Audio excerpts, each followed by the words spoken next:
Hey, what's up? Yo, what up? It's time to talk about The Creator now. Yeah. I love this movie. Okay. Do you want me to start? I want you to start it off because I think I got a lot to say about this movie. Yeah. So, hey guys, we went to go see The Creator. I knew this was going to be something we wanted to see, like right off the back. We seen the trailer. I was just so happy to see John David Washington in another sci-fi or another action movie. I'm glad the opportunity came along pretty quick because I was a little concerned. Right. Because how everybody was trying to say that Tenet wasn't good. Me personally, I love Tenet. I thought he did a really great job. So just happy to see that he got the opportunity. So we got the chance to see The Creator. Yeah. It was a really good movie. I really enjoyed it. In IMAX? Did we see it? Yeah, we saw it in IMAX. Yeah. Oh, we've been going. IMAX been getting all of our money. Yeah, okay, man, we just love that screen. Yeah, Once for sure. you see that IMAX screen and you try to go back to a regular movie screen, oh my gosh, it's just like nah, like no, I'll spend the extra to go to IMAX. So right. It was a really good movie. I really enjoyed the story. I thought John David did a really good job as a lead in this movie. Yeah, and definitely going to support him. Because that's Denzel Washington's son. But not only that, he's super talented in his own right. Their whole family is talented, by the way. Very, very talented. Because his daughter is in I'm a Virgo. Yeah, his daughter, Denzel Washington's daughter, is in I'm a Virgo. Beautiful. Yeah. Like, his kids look just like his wife. Yeah. Got the high cheekbones, those eyes. Yeah. That pretty almond brown skin. No, Nutella. Yeah, Nutella brown skin. So, yeah. Yeah. Super excited to dive into this one. So let's go ahead and dive into it. Here, I want to start off because, one of the things that really, it didn't take me by surprise, but I thought they did an excellent job with was just the talking about AI, especially at this time and at this point in society where AI is like finally in everyone's hands and they're kind of interacting with it. This movie was it was almost a very important movie to have at this moment in time, Yeah. That was something I really liked. I would agree, yeah. Yeah. Especially with ChatGPT and AI just blowing up this year. I feel like it was a very topical film. Right. I feel like they handled it as far as the themes go. They did a really good job with the themes. I actually like the marketing that they did with The Creator. They had like some AI bots, like similar to the people, how they looked in the movie. They had them at the LA Rams stadium, and a lot of people was like, what's going on? What's going on? We got robots. It's already happening. Right. So that was a good marketing tactic. And I thought it was a really good movie. Super excited. So you already know I don't want to talk about, but we're going to talk about the movie first before we dive into the technical aspect of everything. Yeah, for sure. So go ahead. Yeah. So the like you said, the themes in this movie I thought was so crazy because we're at a point in time where now that we have ChatGPT, everyone's talking about AGI, which is artificial general intelligence, because they know that right around the corner from that is ASI, which is artificial super intelligence. Yeah. Which means it's an artificial intelligence that's actually smarter, more intelligent than human. Right. So that's scary. It's very scary, right? Yeah. But what to me was really the big, what really was hit home in this movie was the existential factor about how these AI, these robots were almost sentient. Like they had their own God. They had their own beliefs. They had their own, and it makes a lot of sense from a technical standpoint because we built them. So they're going to have a lot of the same characteristics. Right. But then to turn around and have humans almost like have just as much racism or just as much hatred towards them the same way we do towards each other. I thought that was such a crazy theme, and like I still don't even feel like they fully unpacked it, because how can you, right? You're talking about like human nature. You can't boil that down to a 2-hour movie, but it was such a substantial theme to tackle, and I think they killed it. I think it was 100% one of the best sci-fi movies to come out in this decade so far. I would have to agree with that. Yeah. I thought they did a really good job with the story. It was interesting. Yeah, definitely. The scale, the characters. I really enjoyed the characters, the payoffs, the setups, and everything. Yeah, hit on point. I love a story where it kind of reminded me of what's that show on HBO this year with the zombies. Oh, The Last of Us. The Last of Us, where they pair like a kid with the adult. Yeah, I always like that because that dynamic. Yeah, that dynamic, and then how his unborn child basically never got the chance. So I thought at the inner conflict and him wanting to find his wife and everything, it really worked. John David, man, I really hope that he do more movies like this, or not exactly like this, but this sci-fi genre, the action genre. But also, he's a good dramatic actor too. He do theater as well. I mean, his dad Denzel, his uncle is Samuel L. Jackson. So you learn it from the best. Exactly, yeah. He's learning from the best, but he did really good. I liked some of the stylistic choices they did with his hair. I think when we first seen him, it was braided with blonde tips. Right. That was interesting. And he did a really good job portraying the main character. I think it's safe to say that he definitely stepped into his own when it came to this movie. I'd say that. This isn't a movie that I think you could compare to Denzel Washington in any way. It's like his performance, his movie, like he kind of stood on his own. And I was really impressed with his performance because he was somehow able to be very nuanced, very subtle, but still be very charismatic. Yeah. And in like an element where like that charisma and stuff, you would think it doesn't fit, but he was able to kind of like sprinkle it in there, you know, these. It reminded me of Will Smith when he doing sci-fi. Exactly. Will Smith is super charismatic. And he's able to bring that to the character. And I kind of feel like John David, he's charismatic in his own way, but I do feel like this is the movie that like. He stepped out and was just him. Exactly. Nobody wasn't thinking about his dad. Exactly. And just the acting. You know, we just started watching Ballers a year or two ago. Yeah, like a year ago. And just to see his acting progress from the Ballers, playing like a stereotypical football player, egotistical. Anything you can imagine. That's what he was playing on that movie. Yeah. And just seeing him step into this type of role, it was really good to see. He did a really good job. The writing was on point for me. The director.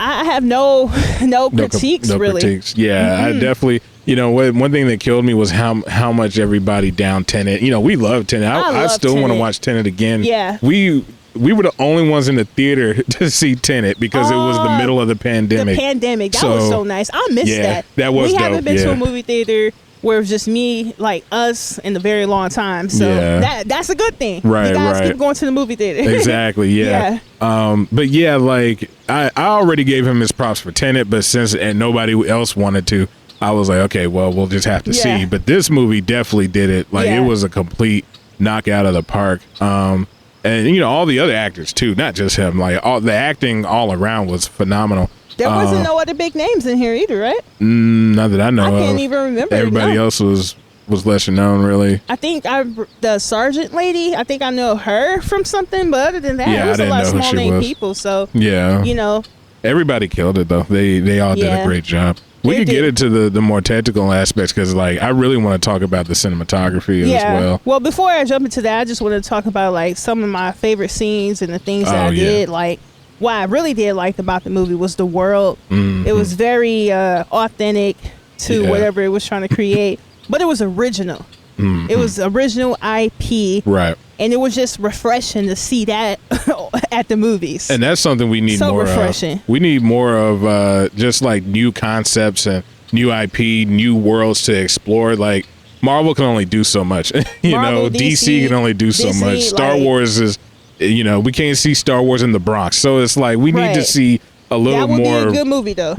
Star Wars in the Bronx. Oh, God. Nah, I'd pay to see that. But we need more of that. It's like how else do you get another movie like The Matrix? The Matrix was something that no one else had ever conceived. So we need to put a little bit more faith into filmmakers and not just the IP, Exactly. And I love the fact that this guy was able to get this movie financed. Yeah. For what, $80 million, I believe they shot it on? I think that's how much they ended up spending. The budget was $80 million. So I'm happy he was able to get this a piece of original IP done. I don't know if the movie made a profit. Yeah. But at this point, I don't care. But guys, you guys got to show up for these type of movies because if not, we're going to keep getting the same thing over and over again because Hollywood is a business. Yep. It's not, they really don't care about the creative side. Hollywood is a business. They want to make money. Exactly. And what makes money is the tick booms. It's the DCs, the Marvels, existing IP. Yeah. So if you want to see new movies, fresh concepts, director voices, you got to show up to the movie theater and you got to watch these movies. That's the only way we'll be able to continue to make these type of movies, man. Yep, so I just had to put that out there. Yeah, I agree. You know, we just as much as we want Hollywood to take more of a risk on like more black movies or more, you know, Latino movies or more LGBT stories and all of that, we also got to equally put more of a risk into spending our money to see it, right? Spending our time to watch it. So I definitely say you got to support this movie. This movie is, you know, like you said, it's for it to be original IP at this moment in time and look so good. That's the thing about it. It looks like a huge blockbuster. It does. It has this massive blockbuster scale, almost like a Transformers, like in terms of its scale. And it was done for probably a fraction of the price. Fraction of the price. You know, so. Because lately they've been saying movies that's been, 200 million and up. They haven't been grossing. They haven't been getting a return on their profit really that much. So it's cool to see a cheaper movie, you know, out there, original IP. The cinematography was amazing. It was some really good scenes. Some of my favorite scenes is probably with him and that little girl. Yeah. And just watching their relationship grow from the very beginning. Yeah. I remember when he first met her, he was like, wait, I got to kill her. Like, right. This is who y'all want. This person? Like, okay, I guess. I can't even say. I can't even say what my favorite scene, because my favorite scene is like a major spoiler, like a major plot point. Oh yeah, not the ending, started but crying at the end. Yeah, I did. No, that wasn't. That I did love that scene. That wasn't what the scene I was gonna say. It was gonna be the scene where he finds her in Tibet. That was my favorite in Tibet when he finds his wife. Oh, yeah, okay. That's really my favorite scene. But no, the ending did make me cry. I thought the ending was beautiful. The ending was beautiful. The ending was so I got it. Good. I just was so shocked. I looked over. I loved it. I said, "Babe, you all right?" I loved it. He was like, "You." It was beautiful. Like, so that was something else that I really loved about this movie was how cathartic it was, and I think maybe that could lend to the IP, but obviously the writing, just the vision, right? The vision, because the writing, everything plays into that. Because that moment would mean nothing if you didn't build up to it. Exactly, right? You can't just have that moment and no context there. We just exactly, like, okay. Right. You're like, what? All right. But it wasn't. It was everything. Like you said, the build up, the context, but even the execution of, like, there were so many small details, like the lighting, the location, everything, like across the board, the music, obviously, all of that was every single part of the movie built up to that one moment, and it gave such a huge cathartic ending that I haven't seen in a long time. And that level of catharsis, once again, like we were just talking about how in storytelling you got to pay attention to the fundamentals. That's a fundamental part of cinema is catharsis, you know, and I don't think people even know that. Some people struggle with this. Remember, we watched a short film, or we watched something a few months ago, and it just cut off, and we was like, right, and it's like, but what's the ending? You know, like, okay, we find out who you really are, but what's the ending? Or like when the ending just falls short, it just kind of felt like it was thrown away. Because I think a lot of people, I get confused. I'm like, okay, I sat here and watched this for what? Like, right. I think a lot of people stop in the middle, and I think the reason why they do that because they're trying to do a cliffhanger. A cliffhanger. That's not how you probably do a cliffhanger. I think people get confused, like their climax or their all is lost moment. They get that confused with the ending. Oh, you know what? That's not the ending. Like we have to continue after that point. Like that climax is important. But one of the most important things about it is, okay, now what does the character do? Right. You know, and they a lot of times they just stop right there. How do we wrap this How do we get over that? Tie, make that bow tie nice and pretty. Or sometimes it don't be nice and pretty. Sometimes it be, you know, but a terrible ending. It still be cathartic. It had to have an ending. So the ending was beautiful. Let's go ahead and jump into the technical aspects. Another reason why I was so impressed with this movie, because the director, he directed Star Wars Rogue One. And you can tell. And whatever he learned directing Star Wars Rogue One, he applied it. He applied it to this film because the scale was so big and it was practical. They didn't use green screen or anything like that. They didn't shoot in the studio. Or very little. Very little. They didn't shoot in the studio. They actually shot on locations. Right. And I feel like that kind of adds to the visual representation of the film, because we're so used to Marvel gets shot in studios right. in Atlanta. Right, you know, and I was telling Chris, I miss production design like from the 80s. It was all authentic. It was real. On it location. was practical. On location. I love that. One of the best examples is Terminator for me. When we went back and watched Terminator, that one, or I think it's Terminator 2, when they go into the top floor of that building, or what, I think it's Skynet. I can't even remember. But the dude was holding the bomb or whatever. Yeah. That stuff looked so practical. You could tell like they shot in that location, and it gave that appearance. It gave that appearance, and it's so much richer. And that's the thing. This movie was so rich. And immersive. You know, it really puts you directly in that position. And then the locations that they found was gorgeous. Who wouldn't want to shoot there? You know, they went to what, like, 8 countries? Forget the studio. Let's pull up to the ocean over here in Kuwait somewhere. Exactly. No, not Kuwait. No, it was Cambodia. It was Cambodia. It's another place. Taiwan. Oh yeah, Taiwan.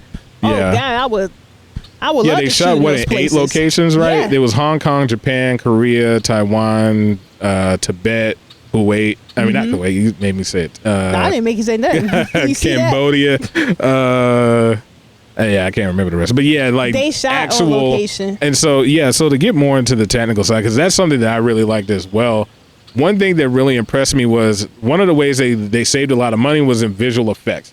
And that's because, so with all these other movies, they'll shoot it and then they'll go and they'll add visual effects. And then sometimes they'll be like, we don't even want this no more. And so they throw it away and they got to start all over again. And that's very wasteful. Yeah. You lose a lot of efficiency when you do it that way. So they said this time they shot the whole movie and made sure everything was set in stone. Like the movie was edited, picture lock, you're done. And so then visual effects just had to go and they just had to add what they needed to on top of that. And so all you had to do is that one pass and you're done. Right. So I think the other thing about this movie that's so substantial is offering a different process for your production workflow, you know? And they, like, the director definitely changed the game with this, especially for, like, not just for Hollywood. Maybe we will start seeing a lot more original IPs going on the big screen, like getting financed, because they found a way to cut costs drastically. Exactly. And with the type of technology we have in these cameras today, you no longer need a red camera to make something look fantastic. Exactly. Don't get me wrong. I love red.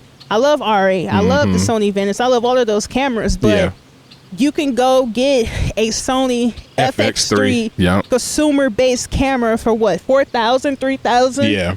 And go shoot something like the Creator. Exactly. Not taking mine. Those lenses wasn't $4,000. Right. The lighting, you still have to know the fundamentals, how to light a scene. You can't just go get that camera or turn it on and think it's about to look like that. No, it's not going to happen, all right? Yeah. You got to learn ISO and all of that stuff. Exactly. But at the same time, it shows that the camera ain't what's going to make it or break it, you know? I've been thinking a lot about cameras lately, because when I first started, I always loved cameras. That's how I got into filmmaking. I used to take my mama a Polaroid and take pictures, get in trouble.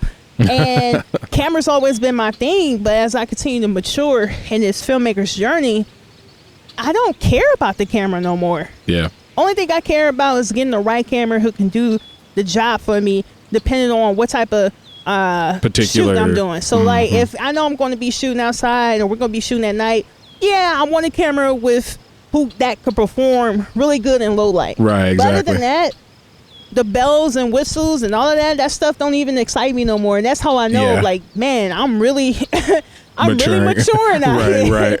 Because like, you couldn't tell me that a few years ago. Remember, I was telling you when I was graduating, I wanted to keep the quality of my work up. Right. And I was like, I got to buy a cinema camera. And I remember I asked my professor, like, I'm thinking about getting the red, investing in the red. Yeah. And it wasn't no Komodo out, okay? Wait, was it? I think it might have just gotten out. Came out. But no, it wasn't out when I asked him this. Not yet. And he was like, well, why don't you get a Black Magic Pocket? And I was like, no, I don't want no black. I want a red because So I ended up doing research, ended up getting the Black Magic Pocket, still shooting with that camera to this day. Yeah. And I'm satisfied. Yeah. I'm so satisfied with that camera. I thought about upgrading to a red or whatever, like, numerous times, but I'm just so satisfied with what I'm got. It's just like, I'll get to it when I get to it. Right. Like, I get to it when I get to it. The cameras ain't going nowhere. Because at the end of the day, they depreciate so fast. Right. That's a big thing. Yeah. By like invest in lenses, invest in lighting. Don't invest in the cameras like that. Because at the end of the day, the lenses give you more artistic quality anyways than the camera does. The camera only gets you maybe like 15% there. The rest of it is your lens, your lighting, your practicals, like what you're shooting, your actors, all of that other stuff comes way before matters more than the camera guys. But it's so dope to see that he did this with this big budget movie. And like, I even like the way they had the gimbal set up. I want to try that. You know, I don't have a Sony FX3, but I do have I'm shooting this on a mirrorless camera right now. It shoots 4K. I love it. 10-bit. I'm going to try that gimbal. I have a gimbal in there that I don't use because I'm not a big fan of gimbals, me personally. But I am. He is. I love gimbals. Really, yeah. I'm not a good. I'm like Steadicams. Gimbals I like Steadicams too. Too sterile. Yeah, as far as the movement go, it just looked too robotic. Yeah, and I kind of like a little bit more naturalistic approach to the movement. Yeah, but gimbals is a really good solution if I want to get like you walking down the street. You already know if I got the camera, I'm not good at handheld. No way, it's gonna be. And that's exactly. But with that gimbal, I could just get That's exactly like one of the perfect shots is when his wife in the beginning is running out on the beach while they're storming it. Yeah, that's the reason you need a gimbal is because you want to make sure you have her in the spot that you have her, but you also want to capture all the rest of this as well. Exactly, and you want to make sure we transition. So it's like that. That's camera. The camera movement they was able to get in that movie with the gimbal, and it was like the gimbal was like built uniquely, right? Right. It was like a shoulder mount on there, right. So it wasn't just like a regular gimbal and you just go up there and do like this, like nah. But they did a really good job, like for sure changing the game. For sure, yeah. And I really do think a lot of crew, especially with AI. The things you can do with generative AI fill in Photoshop. Right. Matte painting. That's what they used to call it back when Star Wars, they used to do matte paintings to get these really dope wide shots. Right. You can do that in Photoshop. Exactly, yeah. Like that's the beauty about this movie is it's really telling you what technology is about to be able to do. To be able to make a movie like this for $80 million open up so many doors for everybody else.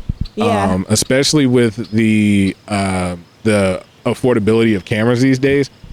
I'm this close to seeing if I could do something at this scale with just an iPhone, because it's like why can't you with that new iPhone 15 Pro? Exactly. Or you pretty soon actually shoot in log. They're saying 8K is right around the corner. So if you've got 8K in your hand, at this point. You got to think. They got 8K mirrorless cameras out anyways. Exactly. That was overkill 3 years ago. Exactly. You know? So if you've already got that level of detail in your image, there's nothing stopping you. And I wouldn't recommend getting no 8K or anything like that. Unless you know what you're doing. Yeah. No, it's not even about that. It's like overkill. I would recommend doing 8K if you do a lot of visual effects. Yeah. That would be perfect. Like the 12K. Right. You do a lot of visual effects, man, go for it. But a lot of people, there's people out here shooting 8K. Yeah, that's what I'm saying. Like I'm struggling trying to manage this 6K data, so yeah. But if you're doing visual effects, like I would definitely use that. If it was like on an iPhone, why would you bother? Like, especially if you're just getting started. Right. Like, start with your phone. Start with your phone. And I know a lot of people, they ask me what camera I should get, and I was like, man, just use your iPhone. Especially if you're just trying to do social media content. Right. And you just starting off. You don't want to invest your money into this equipment unless you fully know that this is something I want to do, because this is expensive. It's not cheap. Or you actually $4,000 is cheap in the grand scheme of things. Before. Another way they used to gatekeep back in the day was, red used to mean something. Like if a person was shooting a red camera, you knew that was a quality set. Right. Today that means nothing. Everybody got a red. not only that, but a lot of people. Camera. There's a lot of people who said, "Hey, I need to get a red," and they got it, and it wasn't any better than what they were doing before. Oh God, I see people who go get a red or get a nice camera, and it just look like a polished turd. That's it. Yeah, and nice it really camera, doesn't. Polished turd. It really doesn't do it justice. Because the camera, once again, the camera is a tool, right? Right. So let's say that you're a sculptor and you're like, I need this certain clay. Well, if you never used that clay before, it's not going to be any better. You got to learn the fundamentals of using that clay. Exactly. It's the exact same thing with a camera or anything else. Like, if you don't have the fundamentals, if you can't get an amazing image with your phone, you're not going to get it with an ARRI. Exactly. So you need to work with the camera you got. Yep. And learn these fundamentals. Learn the fundamentals. Learn this lighting, this composition. Invest into, again, the camera you want. The skills. And that's another reason why I didn't upgrade. I'm still shooting with my old camera because, like, I want to make sure when I do upgrade to that Venice, the Sony Venice 2, 1, whatever I get, right, you gonna notice. Exactly. You gonna see that upgrade. Okay? Exactly. Yeah. It's not gonna be no polished turd. Mm-hmm. It's gonna be the next level. Exactly. And that's something that just want to focus on. Just make sure. I had to check myself. Right. Sometimes if you're on social media, you see everybody getting this and that. I'm like, man, I'm good. Exactly. Girl, you don't need that. Like. Yep. You need a light. Go get you a light, do something. Really, the skill, I mean, the equipment and the tools have to meet the skill. Exactly. So, like, if you don't got the skill there, what are you getting the tool exactly. there? And at the end of the day, I love shooting, but I'm a director. So I need to be investing into things that's going to help me as a movie director. Right. That's my main focus. Exactly. But, yeah, they changed the game. Just as an indie filmmaker as well, the crew size. Oh, right. That really surprised me. Yeah, because they were saying, how many people it was? 5 to 6 5 to just 6 for the people? crew. On average. All these different locations? Yep. And then just your cast. Right. And I'm sure they had crafty, people for food and all of that, but still. But you would hire that there, True. You don't got to bring them. Oh, yeah. So that was the thing about it. The other way, in order to make that cost manageable, because you got to think, normally you're in a studio and that's where a lot of the money is going. But if you want to go to location, in order for you to minimize that cost, you can't take everybody. Right. So you have to reduce your crew. A lot of equipment. Exactly. You can't take a lot of equipment. So you have to reduce that crew size. You got to get cameras where if you lose it, you're like, we can get another one. Because if you lose a Sony Venice, you hurting. Right. It's different if you lose like a Blackmagic Pocket. So they took a lot of steps to make sure that they minimize costs as much as possible. And I think that at the same time, it's now made things just way more accessible when you see how it's done that way. So, with 5 or 6 crew members, you get crafty wherever you're going, and you can fly wherever you want. Just shoot on location. They said it was cheaper that way. Exactly. It was going to be more if they shot at the studios. Exactly. It was actually cheaper to shoot on location. I'm thinking like, oh my God, where are we today when it's actually cheaper to go fly everybody out to Kuwait? Exactly. Right. Like, that's crazy. But they were saying on that beach scene that they didn't even shut down the beach. Like, it was running gun. They said it was like, that's another thing. Yeah. Like, I felt like I was seeing myself on set because like even with us in our productions, we used to at least try to get like 14 to 20 people. Right. Lately, y'all, it'd be 4 people. Max. It'd be me, him, audio, and another person. And call it a day. And I swear those projects small. Yeah, super small. Oh yeah, we were talking about efficiency. Like when you find out a process that's efficient and you really want to stick with that because it saves time, it saves money, saves headaches. So yeah, for sure. And we all have, I'm about to say we all know how it is when you go to a set. Bad days on sets is terrible. Man. So it's grueling. Very grueling. God. What's crazy, it's like when you're doing something fun, time goes fast. When you do something you hate, time goes slow. That's exactly. It's like times 10 for movies. Right. Because when you're doing something fun on set, it feels like that time just zoom by. Them 12, 14 hours go by fast. Zoom by until probably like hour 10. Then your feet start hurting. You start feeling it a little bit, and we start looking at our phones, but you don't want to ask because you don't want to be the person like, when we going home? Exactly. Yeah. Because that just make you look bad. But yeah, man, The Creator was a really good movie, and I feel like the director definitely changed the game, and he definitely motivated me. I'll always be motivated. Like, I don't need that much motivation. I'm just super excited just for the future filmmakers that's coming up behind me. Yeah, filmmaking is so accessible to everybody. Like Christopher said, your iPhone. Yep. Especially the iPhone 15 Pro. My iPhone is the 12, and I be shooting content with that, and it looks amazing. So guys, just go out here, support these filmmakers. I was about to say indie films. It's not an indie film. Support filmmakers, original IP. The creator was really good. I really enjoyed it. The story was amazing. Yeah. The little girl, she killed it too. Oh, right. Yeah, she did. Yeah, she was very cute.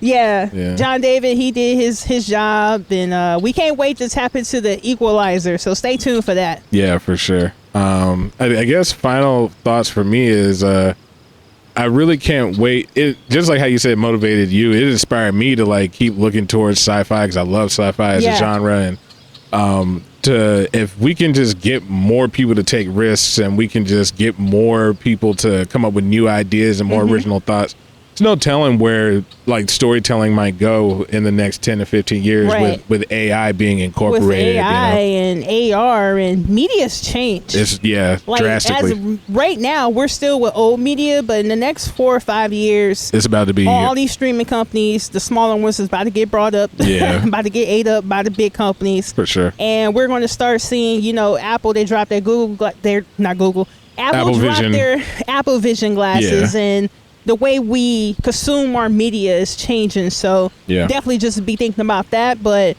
you was watching the Roll Credit Show with Shane and Chris. We love filmmaking. Y'all take care. All right.